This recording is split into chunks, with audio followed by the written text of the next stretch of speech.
4, 3. The signal is cleared and we are going live. This is a special bulletin from the classic Cool Broadcasting Company. Today on June 14th, 1940, German forces have entered Paris. The French government has fled and the capital has been declared an open city. Now the war has reached its heart. This is RetroStory, a passport to the past.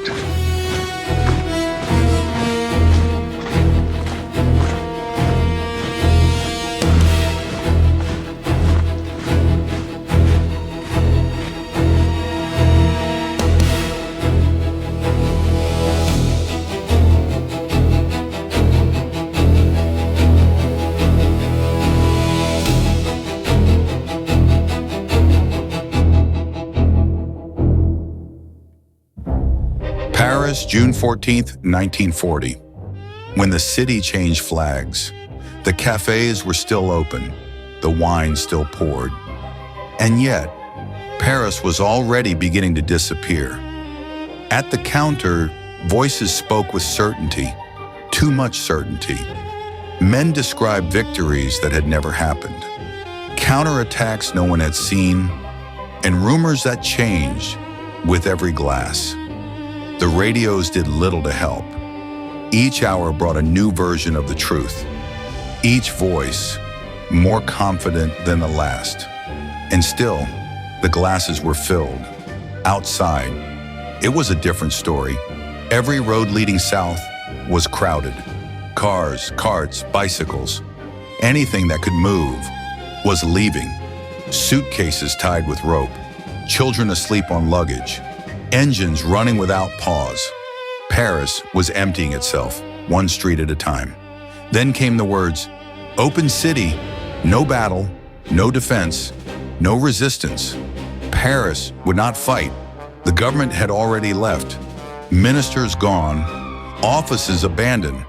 And in their absence, one man remained, the American ambassador, William Bullitt, still in Paris, still active. In a city without leadership, he had become something else. Not officially in charge, but present, visible, and impossible to ignore. That same night, the radio signal returned, faint, unstable, but clear enough. Veronica. She warned that I could no longer remain where I was. She explained that the great hotels of Paris would soon be requisitioned, starting with the Crillon. She insisted that I contact a man named Carson, attached to the American embassy. According to her, he would understand. The next morning, the first columns entered Paris.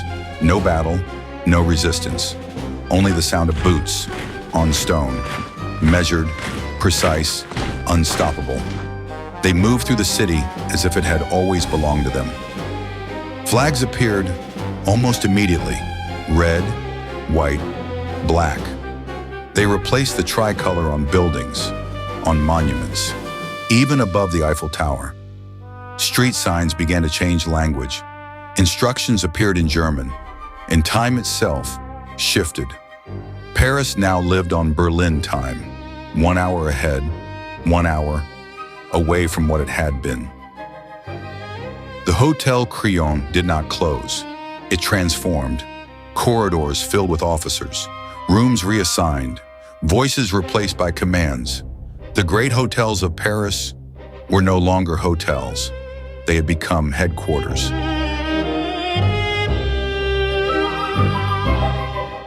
Carson received me without surprise. He explained that I was not the first to find myself without a place to stay. Then almost casually, he mentioned another address, the Hotel Bristol, one of the rare places still operating under a different arrangement. An understanding had been reached between its owner and the American embassy, discreet, efficient, protected in its own way. There, rooms were still available, reserved, for diplomats, for neutral nationals, for those who needed to remain unseen, yet present. It was there that I found my new room. Behind closed doors, Paris continued to exist, quietly, almost invisibly. Then came the voices, not from cafes this time, but from the radio. On June 17th, Marshal Pétain addressed the nation. His words were calm, measured. He announced that the fighting must stop, that France must seek an end. For many, it sounded like relief. For others, it was something else.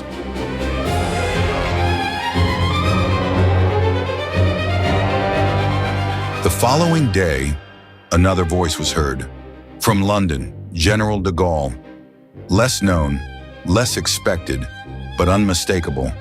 He called for the fight to continue, refused the idea of defeat, invited those who could to join him. Two voices, two futures. France, divided in a single moment. And then something even stranger began. The cinemas reopened.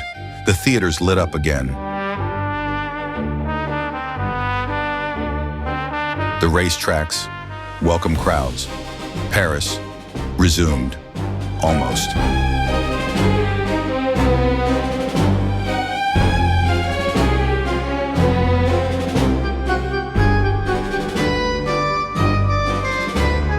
That evening, Carson approached me once more. He mentioned a reception, officially a welcome event, for the newly appointed German ambassador, Otto Abetz. According to him, it was an opportunity to observe, to listen, to understand. The embassy was lit, bright, controlled, immaculate.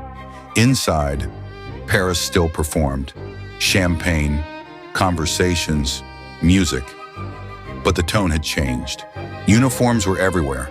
German officers, diplomats, and those who had already chosen to stand beside them. It was there that I saw her again. Isabella. She was not alone. She stood among them, as if she belonged. At her side, a man in uniform, German, not just an officer, something higher, someone close to power. She saw me, just for a moment, long enough to recognize, too brief, to reveal anything. No gesture, no expression, only the quiet understanding that nothing was the same anymore. Around her, the conversations were different, lower, more precise. Names, movements, intentions. It became clear, very quickly, that Paris was not only occupied, it was being reorganized, and Isabella was part of that world.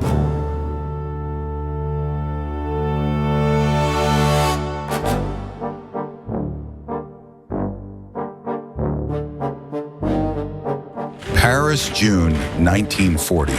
The city had not fallen in a single moment. It had changed, piece by piece, and behind the lights, new alliances were already forming. I'm Sterling Blake, and this was RetroStory, a passport to the past.